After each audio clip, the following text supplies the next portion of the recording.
दादू दादू, आज दिवाळी साजरी करायची सोडून तुम्ही हे पुस्तक काय वाचत बसलाय? आणि तुम्हाला माहितीये गोदा काकू आता लाडू पाठवते, चोरून खायचेत ना? माणसाचं मनापासून हसणं हाच खरा दिवाळी दसरा. कृत्रिम हसण्याला काही अर्थ नाही. असं काय म्हणताय दादू? मी खरंच मनापासून हसते. दादू, या वर्षीची दिवाळी माझ्यासाठी या घरातली शेवटची दिवाळी. म्हणूनच तुमच्या सगळ्यांबरोबर मला अगदी आनंदाची दिवाळी साजरी करायची. चला ना दादू. खरंच तू आनंदात आहेस? हो दादू, खरंच खरंच मी खूप खुश आहे. हो, आणि हा आनंद तुमच्या बरोबर मला साजरा करायचा आहे. दादू, सगळे दिवाळीच्या तयारीला लागले. तुम्ही लवकर बाहेर या, मी ही तयारी करते.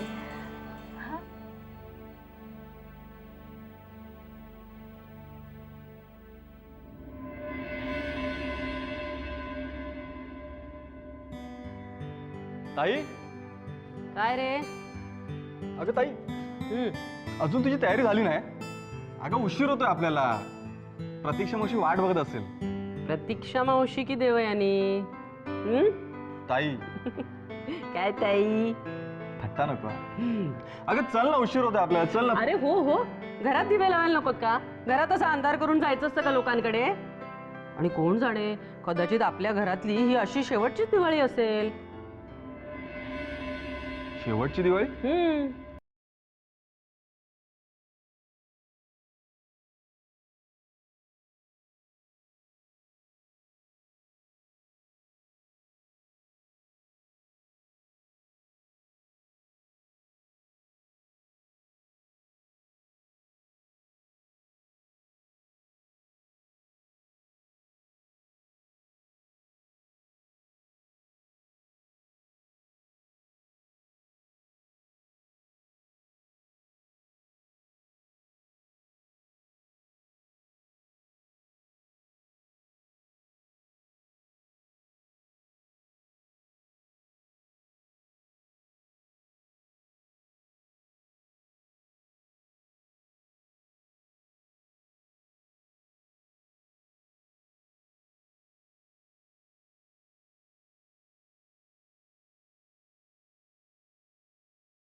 काय करायचंय काय नक्की?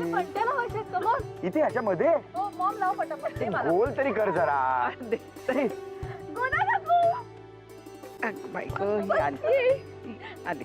आले मीच कमी होते काय? काय मी पण ही पण आणि कोण उरले का? ती बाई ती तर काय पाया पडणार माझ्या. जाऊन लाडू एक तरी दे ना काकू. एक तरी लाडू नाही देणार, एक देत. बरोबर बरोबर. चला चला. हा काय झाली की तयारी? चला बाबा, आज मात्र लक्ष्मीपूजनासाठी. चला चला चला आले आले हा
काय तुम्हाला काका जरा सांभाळून कर. घाबरू नका रे.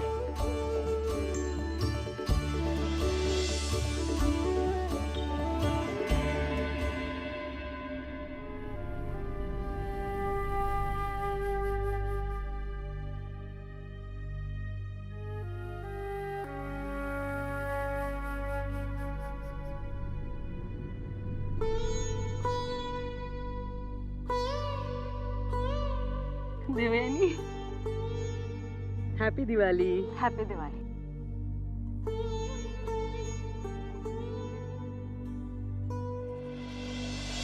साक्षी, हॅपी दिवाळी.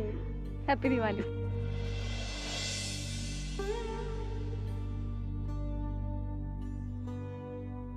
हॅपी दिवाळी. ह्या आमच्या गोदा काकू. पाया पडते. आयुष्यमान हो.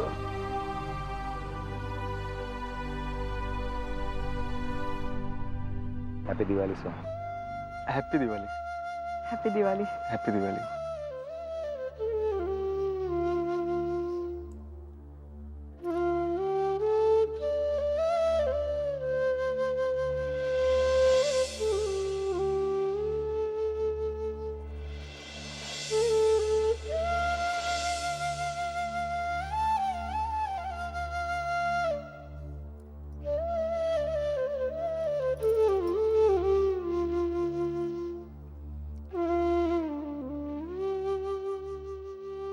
अरे वा, जावई बापू आले वाटतं. देवयानी, अगं बाहेरच काय थांबलेस? बाबांना भेटायचे त्यांना. चला आत चला. चला तुम्ही पण. चल.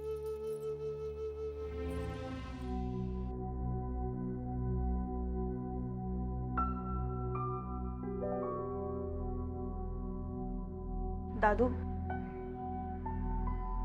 बस ना. कशी आहे प्रतीक्षा? ठीक आहे. अगं, यामध्ये एक फार चांगलं वाक्य आलंय. माणसं बदलली की त्यांचे निर्णय बदलतात. का माझ्या मनाविरुद्ध निर्णय घेतल्यामुळं माणसं मला बदलल्यासारखे वाटतात तेच कळत नाही. बर बोल, काय काम होतं? तुमच्याशी थोडं बोलायचं होतं. तू कुठल्या विषयावर बोलणार आहेस ते मला माहिती आहे, पण मला एक गोष्ट कळत नाही, एवढं सगळं घडल्यानंतर सुद्धा तुला असा निर्णय घ्यावासा वाटला? समोर आलेल्या परिस्थितीचा विचार करूनच मी सोहमशी लग्न करण्याचा निर्णय घेतलाय. केवळ परिस्थितीमुळे तू जर हा निर्णय घेतला असशील तर तो मला मान्य नाही. पण माझ्या निर्णयावर मी खुश आहे. देव तुला सराईतपणे खोटंही बोलता येत नाही. मला सांग की एवढा मोठा त्याग तू कशासाठी करतेस? कारण मला माझी आई हवी आहे, मला माझं घर हवंय, आणि म्हणूनच आज विक्रम किंवा घरचे या दोघांपैकी एकाची निवड करायची होती. म्हणूनच मी हा निर्णय घेतला. दादू, आत्तापर्यंत तुम्ही प्रत्येक वेळी ठामपणे माझ्या पाठीशी उभे राहिलात. आजही तुम्ही तसंच कराल अशी माझी अपेक्षा आहे. त्यावेळची देवयानी वेगळी होती, स्वतःच्या प्रेमासाठी झटत होती ती. आत्ताची देवयानी तशी नाही. त्यामुळे माझ्याकडनं कसलीच अपेक्षा करू नकोस. दादू प्लीज. मला एक सांग, विक्रमला सोडून खुश राहू शकशील? नाही. विक्रमला विसरू शकशील? नाही. नाही दादू, सध्या तरी या सगळ्या प्रश्नांचं एकच उत्तर आहे, हो.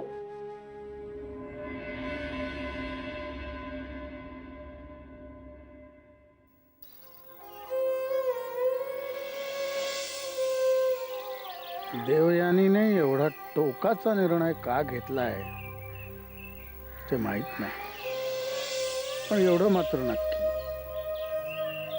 की हा निर्णय तिनं स्वतःच्या मनाविरुद्ध घेतलेला आहे.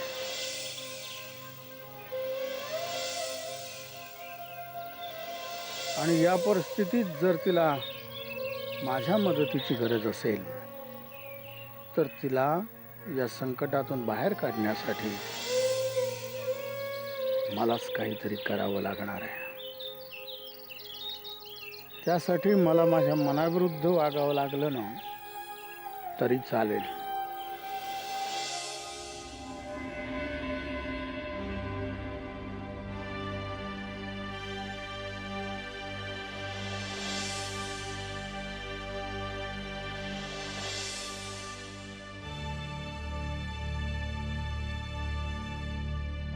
रणवीर राजे भैयासाहेब येत आहेत. तर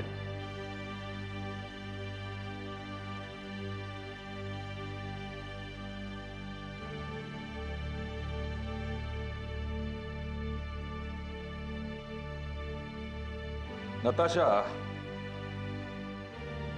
भावनांपेक्षा व्यवहार महत्वाचा. बोर्ड मीटिंग सोडून त्या कामगारांच्या शिष्टमंडळाला भेटायला जायची काय गरज होती? अगं थोडा वेळ थांबायला लावायचं ना त्यांना. असं कोणी बोलवलं आणि आपण ताबडतोब गेलो तर आपलं महत्व कमी होतं. नताशा, आज जरी त्यांनी तुझ्यासमोर कितीही नम्रपणा दाखवला तरी पूर्वी दाखवलेला माज आम्ही विसरू शकत नाही. बरं, आम्ही काही छोटी मोठी कामं आटोपतो आणि परत फोन करतो. बाय. बोला डीवी सर, आज बऱ्याच वर्षांनी येणं केलं आमच्याकडे. वेळच तशी आली. तुमच्या देवयानीचं लग्न ठरलं असं आम्हाला कळलं. त्या लग्नाची पत्रिका द्यायला आला होतात का? तिचं लग्न ठरलं नाही तर तुमच्या इच्छेनुसार तिचं लग्न करण्यात येत आहे. काही का असे ना, मुलीचं लग्न वेळेवर व्हायला पाहिजे हे आम्ही का तुम्हाला सांगायला हवं? रणवीर राजे, एक सांगू, आमचे दिवस आता सरले. आज मी डी.व्ही. देशमुख म्हणून नाही तर देवयानीचा आजोबा म्हणून विनंती करायला आलोय. माझ्या देऊचं आयुष्य तुम्ही वाचवा. ही असं हात जोडून उभं राहू नका हो आमच्यासमोर. आत्तापर्यंत तुम्ही आम्हाला तुमच्यासमोर हात जोडून उभं राहायला लावलं, त्यामुळे तुम्हाला असं बघून आम्हाला गहिवरल्यासारखं होतं. रणवीर राजे आमची थट्टा करताय? करा. आमच्यामुळे तुमचा अहंकार वेळोवेळी दुखावला गेलाय हे मान्य आहे आम्हाला, पण माझ्यावरच्या रागाची शिक्षा देऊला देऊ नका. ती विक्रमशिवाय नाही जगू शकणार. कमीत कमी विक्रमचा तरी विचार करा. मी काय म्हणतो रणवीर राजे, आपल्या मोठ्यांच्या भांडणाची शिक्षा त्यांना का द्यायची? तुम्हाला शिक्षा द्यायला आम्ही शाळेतले मास्तर थोडीच आहोत. रणवीर, असं तुटकपणे बोलून माझी परीक्षा पाहू नका. माझ्या नातीचं आयुष्य उद्ध्वस्त होईल. मी विनंती करतो, वाचवा तिला.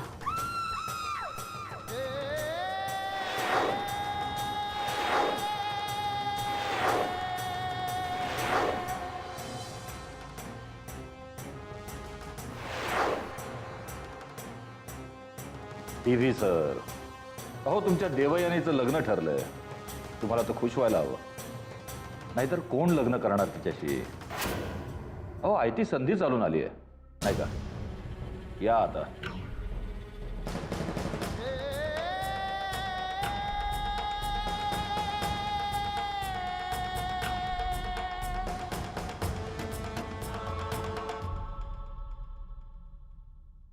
देऊ, तू इकडे आहेस आणि मी सगळीकडे तुला शोधते. काय काम आहे? देऊ, तू ज्या परिस्थितीतून जातेस त्यात तुला कुणाच्या तरी आधाराची गरज आहे. म्हणून तुझ्याशी 2 गोष्टी बोलायला आले. बोल. तुझ्या मनात काय चाललंय ते मी समजू शकते. तू खूप प्रयत्न केलेस विक्रमसाठी, राजेश शिर्केंची सून होण्यासाठी. पण शेवटी ह्या सगळ्या नशिबाच्या गोष्टी असतात. मोठमोठी स्वप्न पाहताना आपण मिडल क्लास फॅमिलीतून आलोय, हेच तू विसरलीस. झालं? एवढंच बोलायचं होतं ना? देऊ, महत्वाचं बोलायचंच राहिलं. तू सोहमशी लग्न करण्याचा निर्णय घेतलायस, खरंच खूप आनंद झाला. आतापर्यंत तुझ्या हातून ज्या काही चुका झाल्या त्या माफ कराव्या असाच हा निर्णय आहे. सोहमच तुझ्या नशिबात होता असं समजून त्याच्याशी सुखाने संसार कर. त्यातच तुझं भलं आहे.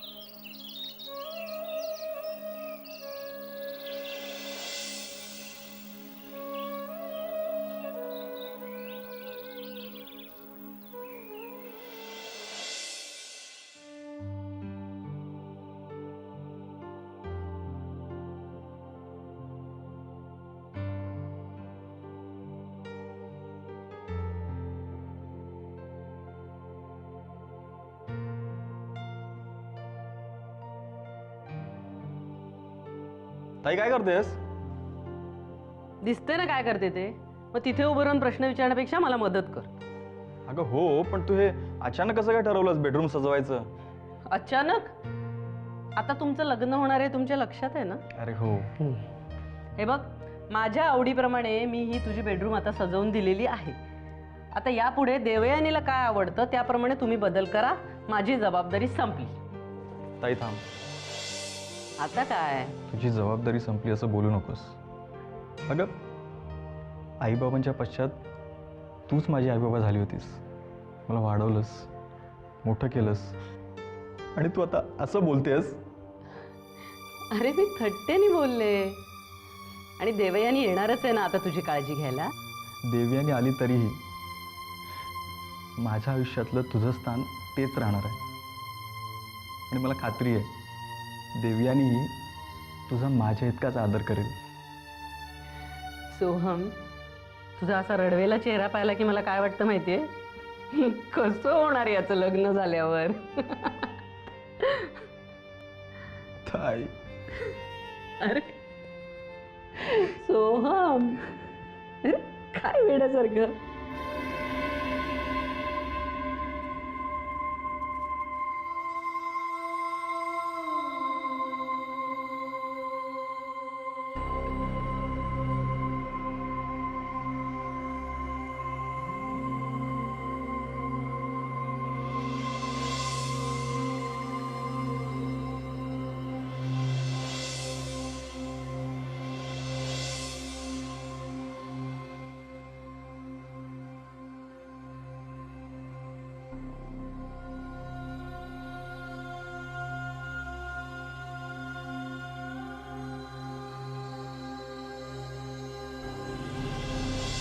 पेनानेच तुम्ही तुमच्या डॉक्टरेटच्या थिसीस लिहिल्यात. तुमच्या पुस्तकांची हस्तलिखित लिहिली. दादू, हे तुमचं प्राण आहे. तोच मी तुझ्या हाती सोपवतोय.